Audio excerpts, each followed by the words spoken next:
This is Do Your Best Moto Vlog. So meron tayo ngayong Honda ADV, bagong labas sa kasa. Super brand new. SRP 174,000. Then 3 years free registration na sa mga best moto mga kaibigan. Siyempre, isa pa kapag bumili tayo ng cash, makukuha natin ang dalawang susi siyempre. Wala pa lang susi, no? Keyless pala siya. So remote. Meron tayong dalawang remote dyan. Okay, panalong panalo. So thank you so much. Maraming salamat sa Honda. Shout out Wiltec nga pala, no? Honda. Maraming salamat sa Wiltec. Shout out nga pala. Napakabait. Napakahusay ng mga sales nila doon. Okay, nag-assist sa atin. ADV 160. So susubukan natin ang performance. Napakaganda ng sitting position mo dahil naka-upright na ang kanyang handlebar. Medyo may pagkakahawig sa PCX or sa NMAX, pero mas mataas lang ang handlebar nito. Tapos naked na, napakaganda mga kaibigan. Fully LED, headlight, din yung tail light nya. Mga signal lights, LED na rin. Off-road siyempre yung ating tire sa unahan, saka sa hulihan. Din naka-emboss dyan, ADV na kulay gold. Ganda ng kulay nya kasi yung matte red. Combination sa black, okay. So susubukan natin ang performance. Napakaganda, panalong panalo. Maraming salamat talaga sa lahat ng sumusuporta. Ayan, dito tayo sa kanyang left side. Then na kanyang panggilid, kung makikita natin sa PCX 160, pares na pares yung panggilid niya at saka yung kanyang airbox. Then naiba lang sa kanya yung kanyang Showa na shock sa likod, no? ABS, then meron siyang traction control. Then ayan, sariwang sariwa. Kalalabas lang 0 km pa mga kaibigan, mga kabes moto. Ngayon pa lang, kaya susubukan natin test drive siya. Napakaganda nito.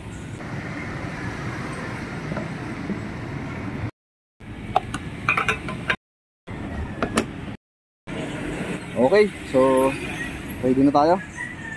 Okay, so ready na tayo. Napakaganda, grabe. Napakasarap upuan, komportable. Long ride, basic na basic. Matipid na rin sa gasolina, gawa ng umaabot ng 45 km per liter, no? Yung ADV na to, 160. Napakatipid na. So ayun. Subukan natin. So let's go.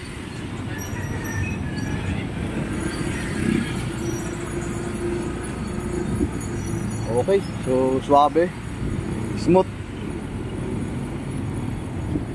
lang, napaka sarap i-drive talaga, basic. Yun.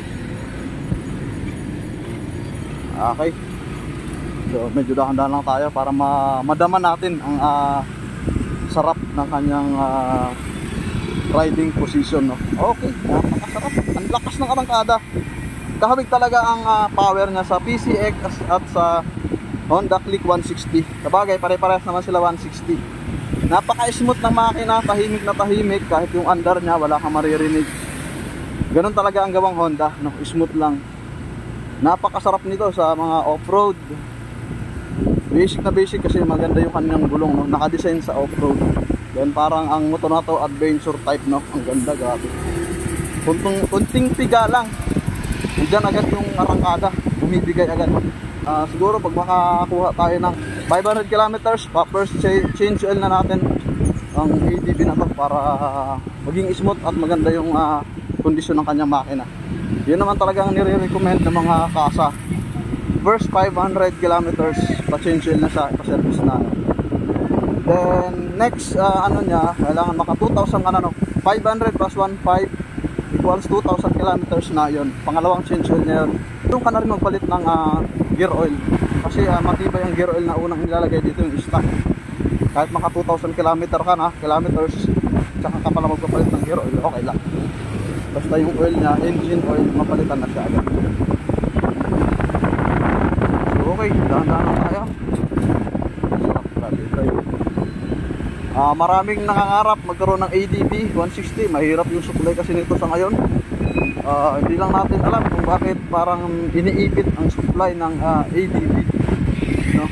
Kaya kung magkakaroon kayo ng oras at may pera kayo, pumunta na agad kayo sa malapit na dealer, magpa-reserve na agad kayo, mag-canvas na agad kayo para paglapag ng delivery na ADV 160 makakakuha agad kayo. Okay, maraming salamat sa Wiltec. Shout out nga pala. Then salamat din sa Honda. Okay.